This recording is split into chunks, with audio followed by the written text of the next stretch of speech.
the channel. I have a short video for you today. It's going to be a tournament introduction. It's going to introduce the upcoming 3 games that I played in a tournament in Lausanne, Switzerland. We were 18 participants, people from the Swiss community. You have inside them some NTC player from Team Switzerland, so that's going to promise some exciting games, and we played 3 games of 3 hours basically.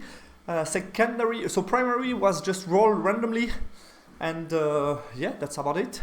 Couple of words on my army list that's going to help you understand what I wanted to achieve with the army list, and also to make the upcoming 3 battle report a bit faster. So I have the Prophet. Maybe let's start with the most, I think, yeah, the most usual or expected things. The triple gunnery team were obviously very strong, so I elected to keep the 2 rocket battery and to pick also a Titan mortar instead of the second NAFTA.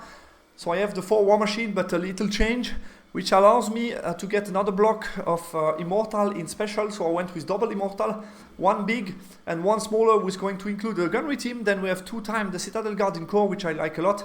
That can also include gunnery team.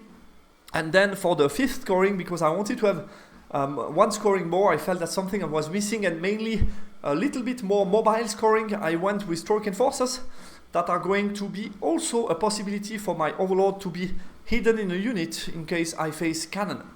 So going to characters, yeah, I wanted to try out that overlord. I found out that Blaze of Protection works on Torque Ritual, which is something I missed before, or wasn't possible until a couple of updates ago, and at some point it was allowed, which I think is a good change because it gives a viable build for the overlord mounted. So I think that's quite cool. I went with Blaze of Protection, Talisman of Shielding, which gives him a 1-up and a 5-up. And then I picked 2 fighty weapons. So I really wanted the Onyx core basically to get that multi-wound, the model that could be very dangerous in my battle line, and also give me a strong character to get some potential duel as well.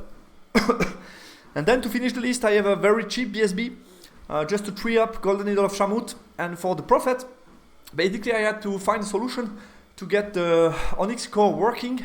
So I thought about multiple options, but I didn't want to try out the Vassal in my list.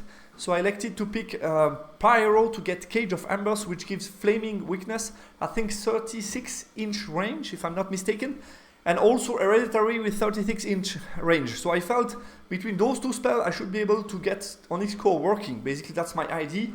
And other than that, Pyro is bringing some very good damage spell. So obviously I could be missing some boost spell for combat. That could be an issue.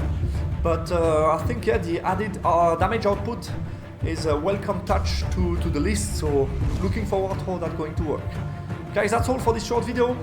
Talk to you soon for the first battle report. Goodbye, take care.